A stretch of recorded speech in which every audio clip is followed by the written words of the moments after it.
chikumbiro chatinacho tinoda kuti chisvike ikoko muchimveo. Ndikuti pachikumbiro chatinacho kuindastiri yedu isusu yemapacho pamagetsa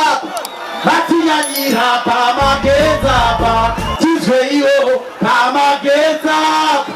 ndipo paneresesheta pavakomana tanetane kuwa chipusa macoca-cola toita here pulani yekutenga masola kana kuti tese tobvisa madola kana muchida marimo pamaitora hatichabike mazondo nemaguru vanenge vachingotema gasi maiguru zuva rega rega totenga makenzuru remuti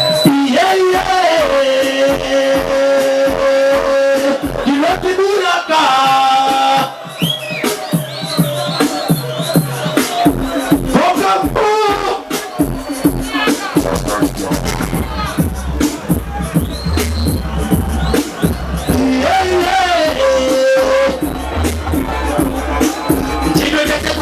chikoma chikita kumanyisa mafinga parova lokuta chikita ini ndinova manyisa kusvika zvikita ndiri parwedo ndinoda kuenda echipita ndisiye ndoripata dona naroneka ripata imi chitukwiza zvino majepato chata zvimakoma zvatopata ndinopita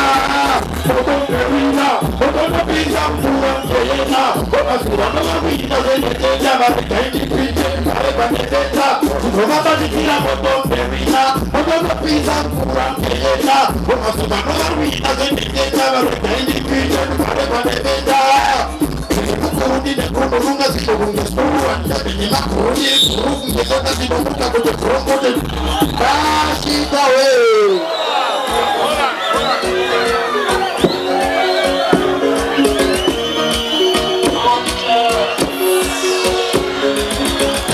Tisco Tinotikuya katona mutizire Atikago sikene kupinza Dakarai wadirumata nesika Kutoka mbele toka mkoma kila Bana jala kuna edu nesimasina Bana kila tukwa wali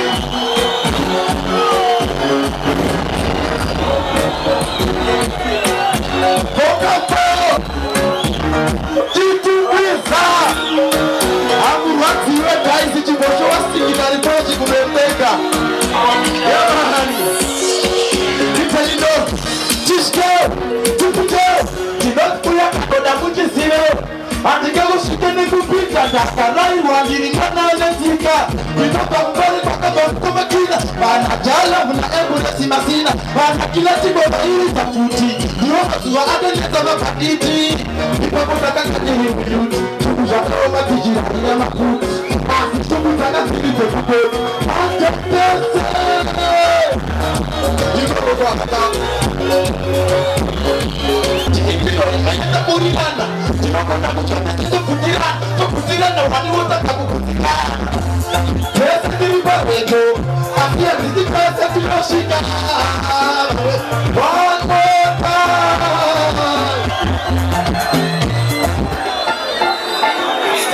Chitungwiza Mulikutomkiriza motoma kaisi Ndinumona wacho Pati izwai Patabudirana kana kutikitiro Ineta burirana Tinakona kuchote Tukutirana Tukutirana Waniwotaka kukutikana Pesa tilipa wedo Afia nisi pesa tiloshika Vame vanorasika Vame vanokumira mutira Pesa tilimukunda Afia nisi pesa tilokoa Zinoziringa Zinovatosuma Zinozinokura iwane mfura Takona kusubuka kwa mwechete Pichi yata kumechete Negashi chinzi kusaziva kufa Zinovembeza vekutizira kusiriku Dokuza sango zvazizerene shuka Vanasekuru vane mizoga yamakafusa Vamakurusa dokuoneka